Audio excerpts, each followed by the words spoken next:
Hey there, Josh Klink here from FBC Afton. It's been a couple weeks now since we've opened our facility back up for our Sunday morning worship gatherings. And I just wanted to take some time here to go over some of those guidelines for you that we have implemented that we're referring to as our phase one guidelines that gives you a better idea if you weren't already aware of what Sunday morning looks like here if you were to come.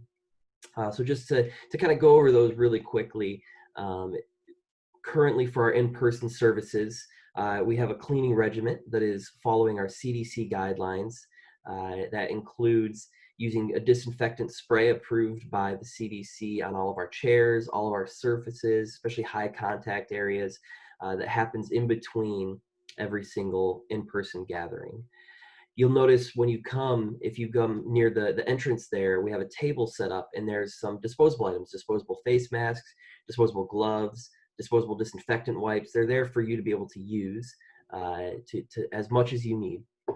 We also have multiple hand sanitizer stations and bottles placed throughout the Family Life Center where we are having our in-person gathering. That way that's available for you as well.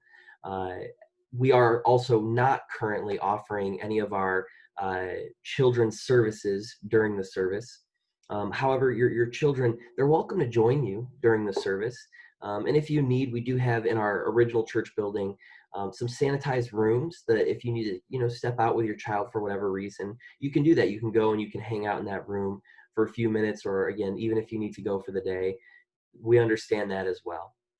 Um, we're also no longer passing our offering plate through the aisles to go from hand to hand to hand. Instead, we have them stationed near our exit.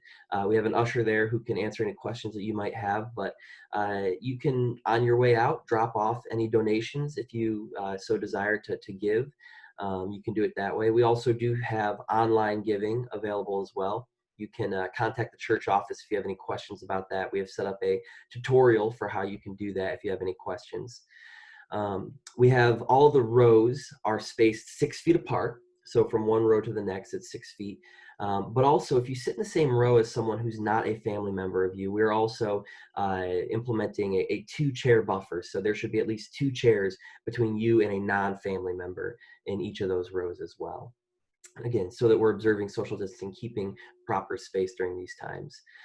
No papers, no Bibles on our cart. Normally we see in the back, or additional literature, any of that. All of that is not currently being passed out. Again, just trying to find ways to limit contact.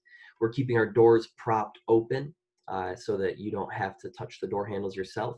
In cases of inclement weather, we do have greeters at the door who will be able to open and close the doors for you so that, again, you don't have to touch those doors yourself. The doors on the one side near the majority of the parking in the Family Life Center that does not have the awning, that is currently our entrance only. We are having you enter through that part of the building. And then the doors on the front side of the Family Life Center that have the awning, you'll notice those are our exits currently. And so we are asking everyone to enter through the side and then exit out the front to maintain a safer flow as well. Um, Lastly, masks are required. If you do not have a mask, as I mentioned earlier, we do have masks here available for you.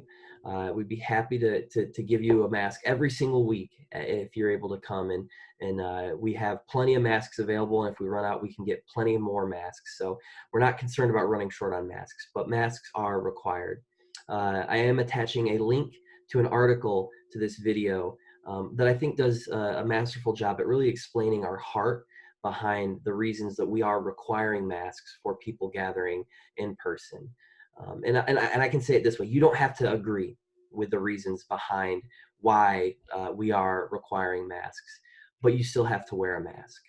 And if you see someone, you're at church and you see someone and they're not wearing a mask, I would ask you, love them enough to go over and to be able to express some of the concerns why you feel, again, and communicating this to them in love, not in anger, not in judgment, but in love, why you feel it's important and why you understand that we are wearing masks at the church. And if you are on the other end, maybe you're not wearing a mask and someone does come and approach you and it expresses some of that concern, it is my hope that you would understand their concern a little bit better. And again, you would be willing to likewise love them enough to be able to wear a mask during our worship service. It's at most going to be an hour and a half long.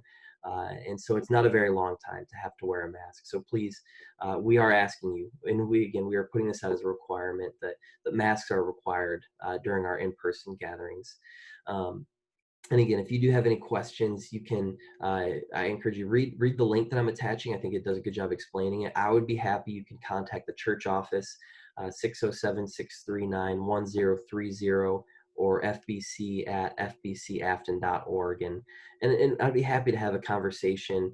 If it's about any of this, any of our phase one guidelines, please don't hesitate to contact and call. We understand, again, this is unprecedented time, uncharted waters, whatever language you want to use, and we are trying to navigate this as wisely and as lovingly as we possibly can. So hope you guys enjoy the rest of this beautiful Friday, and I look forward to seeing those who are able and willing to attend our worship service this Sunday.